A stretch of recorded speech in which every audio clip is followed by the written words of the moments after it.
Male protagonists seem to get all the headlines, but female protagonists can be just as epic.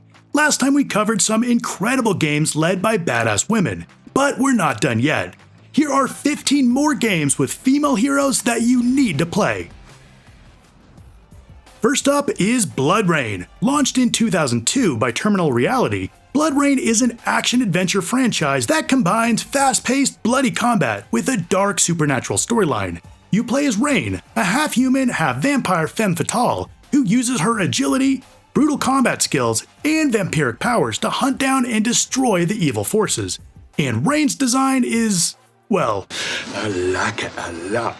Both Bloodrayne and Bloodrayne 2 are set in a stylized gothic world, where Raine battles Nazi occultists, mutants, and vampire overlords in her quest for vengeance. The gameplay is all about stylish, acrobatic combat, combining hack and slash with gunplay, including Raine's signature dual blades and Guns.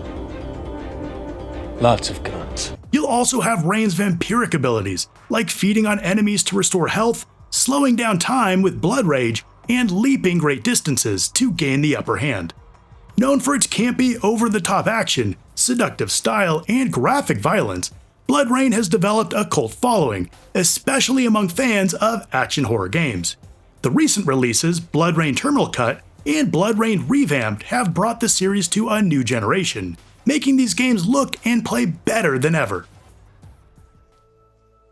Moving on to the Horizon series. Developed by Guerrilla Games, this critically acclaimed action RPG franchise combines breathtaking open-world exploration with a compelling story set in a post-apocalyptic future. The series debuted with 2017's Horizon Zero Dawn, introducing Aloy, a skilled hunter and archer who embarks on a journey to uncover the secrets of her past and the world's fall. Set in a lush, vibrant world inhabited by prehistoric-looking robots, the game blends fast-paced combat, stealth, and strategic planning as you hunt these mechanical beasts using a wide range of weapons, traps, and tactics.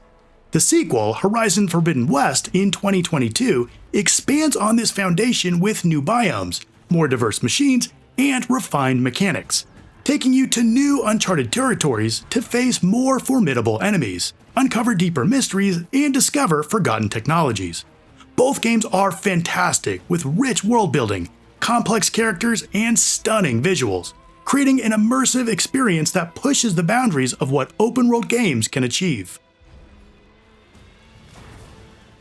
While it's pretty lame to just slap X on something these days, that was the height of cool in the early 2000s.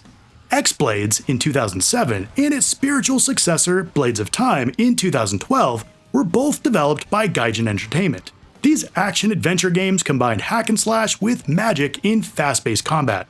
You control Ayumi, a treasure-hunting warrior who battles her way through hordes of enemies in search of ancient artifacts. The gameplay is frantic, arena-style combat with Ayumi wielding twin blades, like X-Blades, and using various magic spells to unleash devastating attacks against her enemies. With a distinctive art style, colorful environments, flashy effects, and of course, Ayumi herself, X-Blades is a visual treat, though the repetitive gameplay does wear a bit thin by the end. Blades of Time is sort of a reboot and sequel, reimagining Ayumi's adventure with refined mechanics and a more complex narrative. It also introduces a unique time manipulation mechanic, allowing Ayumi to rewind time and create echoes of herself to solve puzzles and defeat enemies. There's also a lot more diversity in the environments, from lush jungles to icy ruins, and a wider variety of weapons and magical abilities. While not perfect, it's a fresh, action-packed take on the genre. Now, what may actually be perfect is Control. Released in 2019 by one of my favorite developers, Remedy Entertainment. Control is a mind-bending action-adventure game that combines supernatural elements with a deeply immersive narrative.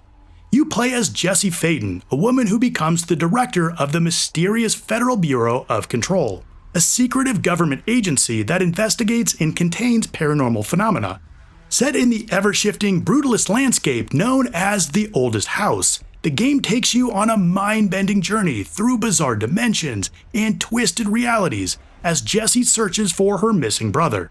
The gameplay focuses on dynamic, telekinetic combat, where Jessie wields the powerful shape-shifting service weapon and a range of psychic abilities, like levitation, telekinesis, and mind control.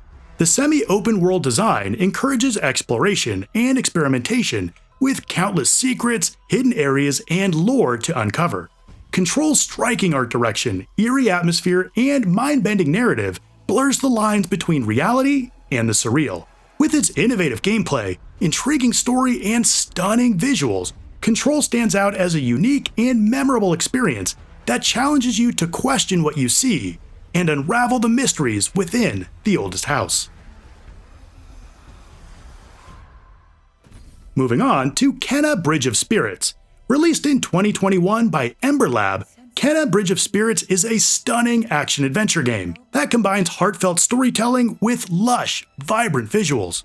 You follow Kena, a young spirit guide with a magical staff, as she embarks on a journey to help lost spirits find peace. Set in a beautiful, mystical world inspired by Eastern culture and folklore, Kena weaves a touching narrative about healing, loss, and the power of compassion. The gameplay revolves around exploration, puzzle solving, and surprisingly tough combat. You use Kena's staff as both a melee weapon and a bow, combining physical attacks with her magical abilities to battle corrupted spirits and hulking bosses. Joining you are the Rot, these small, almost too adorable spirit companions that help Kena in combat, clear obstacles, and solve puzzles. You can upgrade their abilities to enhance both combat and exploration. With Pixar-like animation, stunning art direction, and emotional depth, Kena Bridge of Spirits delivers a captivating blend of action, heart, and beauty, offering a memorable and enchanting adventure that stands out in the indie gaming scene. Next, but not last, is The Last of Us. Developed by Naughty Dog, The Last of Us redefined storytelling in video games. The first game released in 2013, following Joel, a grizzled smuggler, and Ellie, a teenage girl, who may hold the key to humanity's survival in a post-apocalyptic world ravaged by a fungal infection that turns people into deadly zombie-like creatures.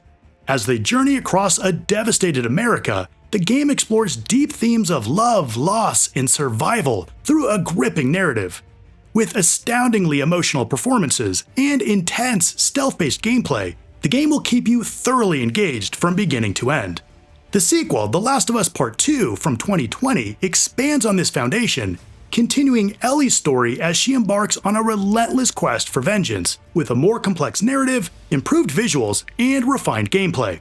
It pushes boundaries with its brutal, visceral combat, dynamic environments, and a deeply emotional storyline that delves into the consequences of violence and the gray areas of human morality.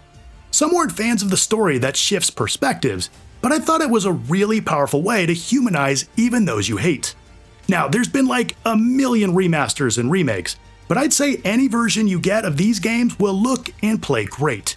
There's nothing else quite like The Last of Us, which is why these landmark titles have set a new standard for narrative-driven games.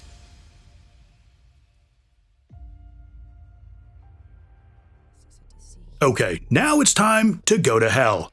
Hellblade, developed by Ninja Theory, is a groundbreaking blend of psychological horror, action, and deeply personal storytelling. The first game, Hellblade: Senua's Sacrifice from 2017, follows Senua, a Celtic warrior who embarks on a harrowing journey into the Viking underworld of Helheim to rescue the soul of her deceased love. The portrayal of mental illness is unlike anything else, as Senua battles not just physical enemies, but also the voices and visions brought on by her psychosis. The developers worked closely with neuroscientists and mental health professionals to create an authentic experience that draws you into Senua's fragile mind. Gameplay combines visceral melee combat with environmental puzzles and exploration, where the line between reality and Senua's perceptions is often blurred. The innovative use of binaural audio creates an immersive, haunting experience as you hear the voices in Senua's head, whispering, taunting, or guiding her.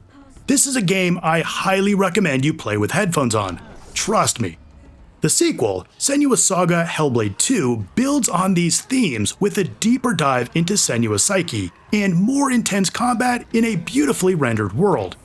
While I prefer the first game, both are worth a playthrough to experience the raw emotional depth, artistic vision, and innovative approach to narrative and sound design. Next up is Beyond Good and Evil. Released in 2003 by Ubisoft, this cult classic action-adventure game blends compelling storytelling, exploration, and puzzle solving in a richly crafted world.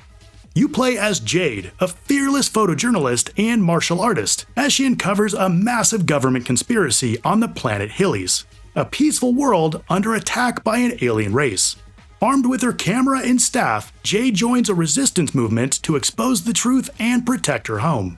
With stealth, combat, photography, and exploration, you'll beat the crap out of enemies using Jade's staff, sneak through enemy strongholds, and solve puzzles to progress.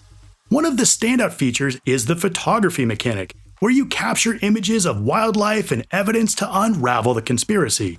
Jade is also accompanied by her sidekick Paige. He's a man-bear-pig. Well, he's a man-pig anyway, who aids Jade in both combat and puzzle solving. Despite underperforming commercially at launch, it has since gained a dedicated following, praised for its unique gameplay mechanics, mature themes, and its protagonist, Jade. We've been teased with a sequel for decades now, and whether or not we ever get one, the original is absolutely worth checking out.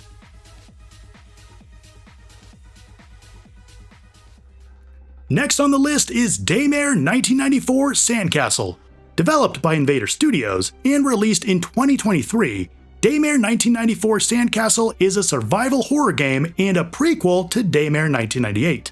Set in the 1990s, 1994 to be exact, you step into the role of Delilah Reyes, or is it Reyes? A former government spy now working for Hades. The game takes place in a top-secret research facility filled with terrifying creatures and dark mysteries. Delilah must uncover what's gone wrong, while battling grotesque enemies and navigating eerie, atmospheric environments. The gameplay is reminiscent of classic survival horror, with a focus on limited resources, intense combat, and exploration, but with a bit more action elements, and a few new bells and whistles, like the Frost Grip, allowing you to freeze enemies or interact with the environment in unique ways. The combat is more fluid compared to its predecessor, but it still retains that sense of tension and dread, as enemies can quickly overwhelm you. This is a throwback to old-school horror games, with modern visuals and a detailed, unsettling atmosphere. Even with some jank and occasional pacing issues, it's perfect for fans of survival horror, who appreciate a blend of nostalgia and new ideas. Now it's time to get lost in Random. Developed by Zoink and released in 2021, Lost in Random is a dark, whimsical action-adventure set in a gothic fairy tale world where chance rules everything. The story follows Even, a young girl on a quest to rescue her sister, Odd, who's been taken by the evil queen. The world of Random is divided into 6 unique realms, each ruled by the roll of a die. Even is accompanied by Dicey, a sentient dice with magical powers that can influence battles and events. Right off the bat, the Tim Burton-esque art style and dark fantasy vibes are captivating and super charming. The gameplay blends real-time action and strategy with a dice-based combat system. As Even fights enemies, she collects crystals to roll Dicey, which triggers special abilities and attacks, depending on the number rolled. This innovative mechanic introduces an element of unpredictability and strategy to the combat, requiring you to adapt and think on your feet. The incredible art style, quirky characters, and dark yet charming atmosphere make Lost in Random a visually captivating experience that stands out in the indie gaming space. Moving on to Mirror's Edge.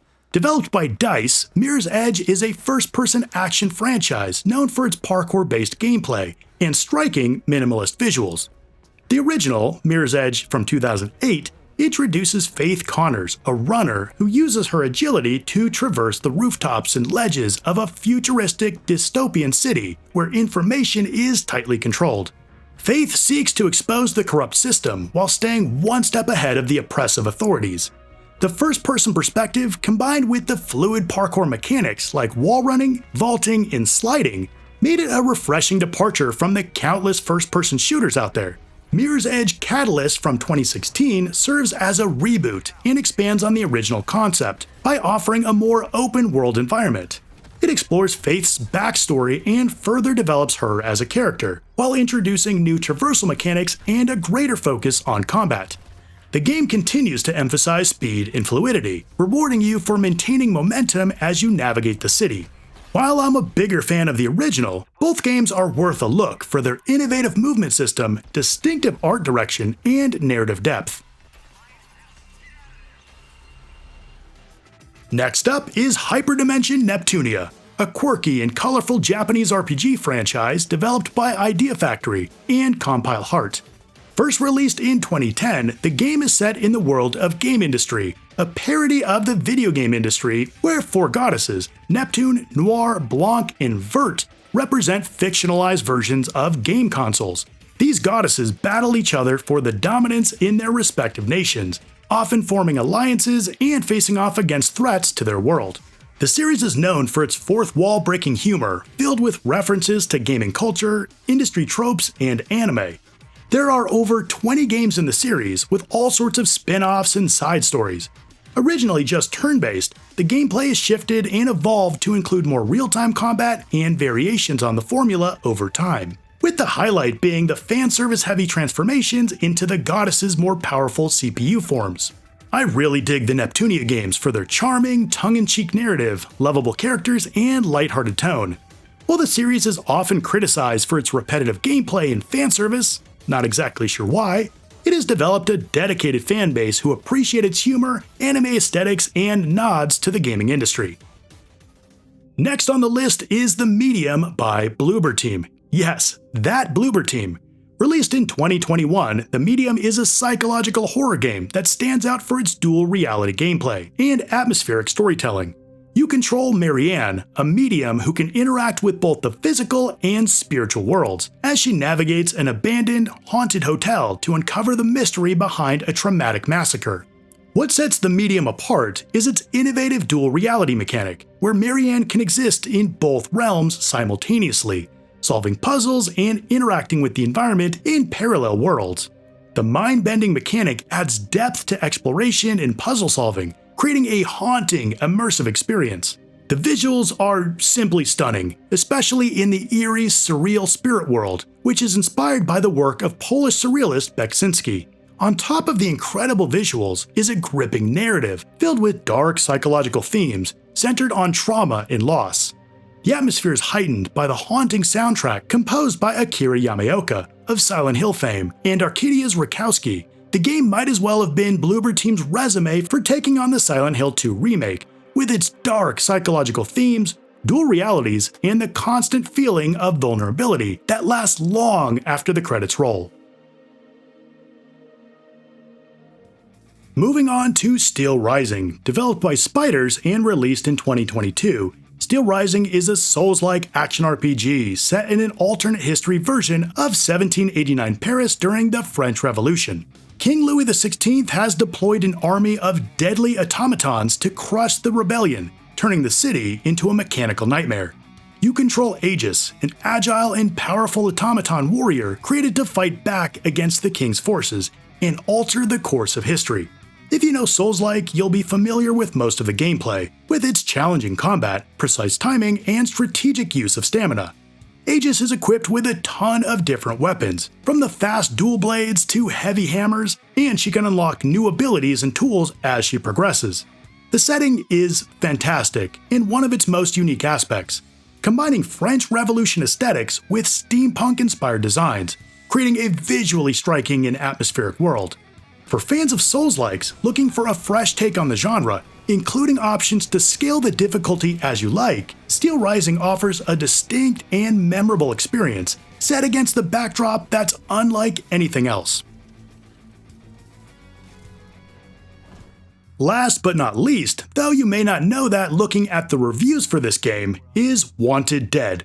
Developed by Soleil Limited and released in 2023, Wanted Dead is a hybrid hack-and-slash and shooter that combines fast-paced melee combat with brutal third-person gunplay. Set in a dystopian future, the game follows Lieutenant Hannah Stone, a hardened member of an elite police force known as Zombie Unit, as she uncovers a conspiracy in a cyberpunk version of Hong Kong.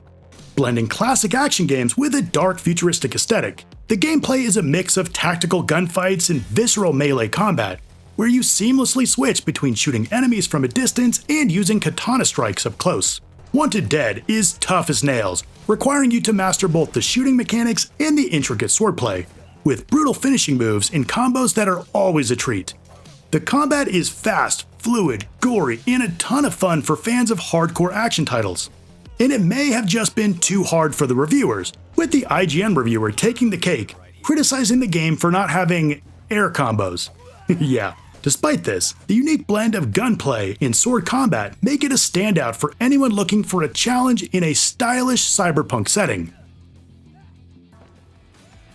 Well, there you have it. 15 more awesome games with killer female leads. Have you played any games with a female lead that I missed? Let me know. If you liked the video, hit like and of course subscribe. And if you want to see more of my gaming thoughts, check out my video right here. I want to thank you so much for watching, and I'll see you next time.